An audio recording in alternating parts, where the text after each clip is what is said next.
दोस्तों ये बात तो आप सभी जानते हैं कि एक्टर साहिल खान को मुंबई पुलिस ने अरेस्ट कर लिया है, लेकिन बहुत सारे लोग, बहुत सारे मीडिया वाले ये कह रहे हैं कि साहिल खान ने हिंदुस्तान से भागने की कोशिश की है। क्या वाकई साहिल खान के पास ऐसा कोई ऑप्शन था कि वो हिंदुस्तान छोड़कर भाग सकता था? और साहिल खान ही नहीं बल्कि क्या हिंदुस्तान का कोई भी आदमी हिंदुस्तान छोड़कर भाग सकता है अगर उस पर कोई केस हो जाए? आप हमेशा ही न्यूज एंकर्स को देखते होंगे चिल्लाते हुए कि वो तो बॉर्डर पार कर चुका है, वो तो नेपाल चला गया है, वो तो देश छोड़कर भाग गया है। क्या वाकई ही ये सच है?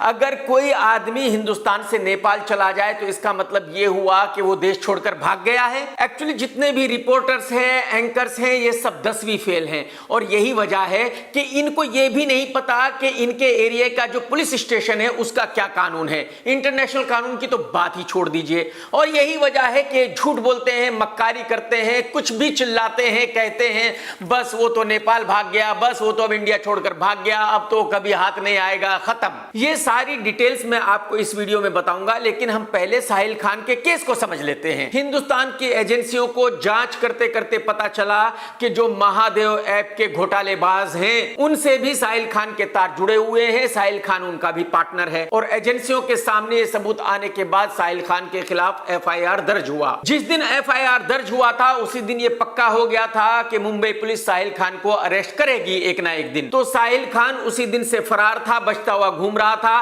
और फिर साहिल हाईकोर्ट गया जमानत के लिए। हाईकोर्ट में सुनवाई हुई और हाईकोर्ट ने जमानत रद्द कर दी। जैसे ही साहिल की जमानत रद्द हुई वैसे ही साहिल को यह पता चल चुका था कि अब उसको अरेस्ट किया जाएगा और मुंबई पुलिस को भी अच्छी तरह पता था कि अब साहिल भागने की कोशिश करेगा। यही वजह है कि पुलिस साहिल खान का फोन टेप कर रही थी, साहिल खान का लोकेशन ट्रैक कर रही थी फोन के द्वारा। तो इसके बाद साहिल मुंबई से गोवा गया क्योंकि उसके किसी दोस्त ने उसको बताया कि तू गोवा से किसी बोट में बैठकर रशिया जा सकता है और फिर रशिया में एक दफा चला गया तो बात खत्म, फिर इंडिया कभी वापस नहीं आना पड़ेगा। लेकिन मैं आपको यह बता दूं कि ये ऐसी बातें वो लोग किया करते हैं जो आपका बेवकूफ बनाना चाहते हैं। ऐसा बिल्कुल भी मुमकिन नहीं है कि कोई इंडियन गोवा से किसी बोट में बैठकर रशिया पहुंच जाए। अगर कोई ऐसा करने की कोशिश करेगा भी तो या तो उसको इंडियन नेवी पुलिस अरेस्ट कर लेगी और या फिर वो जिस देश में एंट्री करने की कोशिश करेगा वहां अरेस्ट हो जाएगा। इसके बाद साहिल के किसी दोस्त ने उसको बताया कि तू हैदराबाद आ जा,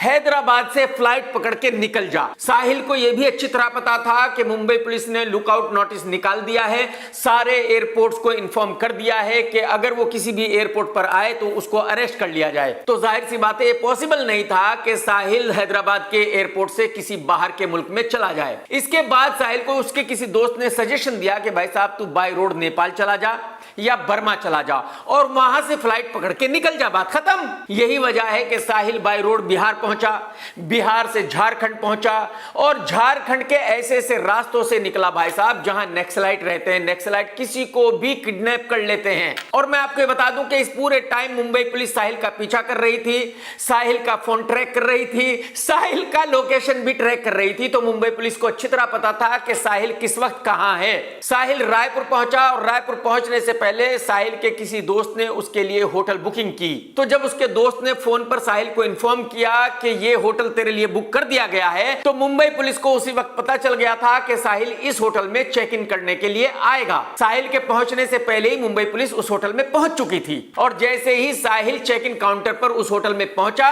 वैसे ही मुंबई पुलिस ने उसको अरेस्ट कर लिया। मैं आपको बता दूं कि ये चूहे बिल्ली का खेल कोई 1 या 2 घंटे नहीं चला, 72 आवर्स चला, यानी कि तकरीबन 3 दिन तक साहिल खान भागता रहा और मुंबई पुलिस उसका पीछा करती रही। इसका मतलब यह हुआ कि मुंबई पुलिस का केस बहुत ही स्ट्रांग हो गया। मुंबई पुलिस अदालत में साबित कर सकती है कि साहिल खान ने देश छोड़कर भागने की कोशिश की। अब समझने की कोशिश ये करते हैं कि अगर साहिल बाय रोड नेपाल पहुंच भी जाता या बर्मा पहुंच भी जाता तो क्या वो वहां से फ्लाइट लेकर किसी दूसरे देश में जा सकता था? जी नहीं, बिल्कुल नहीं। एक्चुअली साहिल खान को लॉ का पता ही नहीं था और साहिल अपने जितने दोस्तों से डिस्कस कर रहा था शायद उन उल्लू के पट्टों को भी नहीं पता था कि कानून क्या है। हकीकत यह है और कानून यह है कि नेपाल का एयरपोर्ट ठीक उसी तरह है किसी इंडियन के लिए जैसे कि दिल्ली का एयरपोर्ट या मुंबई का एयरपोर्ट। बर्मा का एयरपोर्ट भी किसी इंडियन के लिए ठीक वैसा ही है जैसे कि मुंबई का एयरपोर्ट या दिल्ली का एयरपोर्ट, यानी कि आप इंडिया छोड़कर नहीं भाग सकते। अब आप ये कहेंगे कि भाई साहब ये कैसे हो सकता है? जब एक आदमी नेपाल पहुंच गया या बर्मा पहुंच गया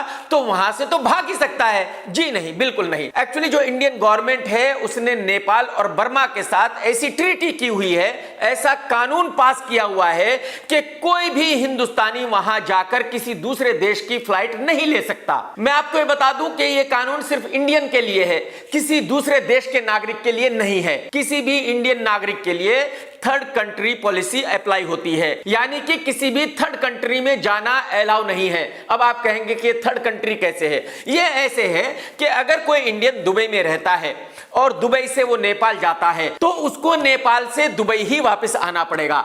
वो नेपाल से लंदन नहीं जा सकता, वो नेपाल से अमेरिका नहीं जा सकता, वो नेपाल से किसी दूसरी कंट्री में नहीं जा सकता। मान लीजिए कि कोई इंडियन इंडिया से नेपाल गया है तो वो नेपाल से सिर्फ इंडिया ही वापस जा सकता है, वो दुबई नहीं जा सकता, वो श्रीलंका नहीं जा सकता, वो किसी दूसरी कंट्री में नहीं जा सकता। अगर कोई आदमी बाय रोड नेपाल पहुंच गया है तो फ्लाइट से सिर्फ वापसी इंडिया ही आ सकता है, किसी दूसरी कंट्री में नहीं जा सकता। कहने का मतलब यह है कि अगर कोई इंडियन क्रिमिनल खेत खलियान पार करके नेपाल पहुंच भी गया तो इसका मतलब यह है कि वो इंडिया में ही है, वो नेपाल से कहीं नहीं भाग सकता। उसको या तो नेपाल में रहना पड़ेगा और या तो वापसी इंडिया आना पड़ेगा। वो नेपाल से फ्लाइट लेकर किसी और देश में नहीं जा सकता। तो हकीकत यह है कि अगर साहिल खान देश छोड़कर भागने की कोशिश कर रहा था तो बिल्कुल ही गलत कर रहा था। कोई तरीका नहीं था कि साहिल देश छोड़कर भाग जाता। साहिल के लिए सबसे अच्छा रास्ता यही था कि जैसे ही एंटीसिपेटरी बेल रिजेक्ट हुई थी वैसे ही वो पुलिस के पास जाता और अपने आप को सरेंडर कर देता। इससे यह होता कि वो अदालत में कह सकता कि देखिए सर, मैं तो खुद ही पुलिस के पास आया और अपने आप को सरेंडर किया, मैं तो कहीं नहीं भाग रहा हूं क्योंकि मैं तो इनोसेंट हूं, मैंने कुछ गलत नहीं किया है। लेकिन जो 72 घंटे तक साहिल भागता रहा, देश छोड़ने की कोशिश करता रहा, उसने उसका क्राइम और बड़ा कर दिया। अब अदालत यह मानेगी कि वाकई ही यह क्रिमिनल है और यह देश छोड़कर भागने की कोशिश कर रहा था। और फ्यूचर में आप जब भी किसी न्यूज एंकर को चिल्लाते हुए सुने या किसी रिपोर्टर को चिल्लाते हुए सुने, ये कहते हुए सुने कि भाई वो तो भाग गया, वो तो नेपाल की सरहद पार कर चुका, वो तो नेपाल चला गया, वो तो देश छोड़कर चला गया, तो आप ये मान लेना कि वो उल्लू का पट्टा है, अनाड़ी है, उसको दीन दुनिया का कुछ पता नहीं है।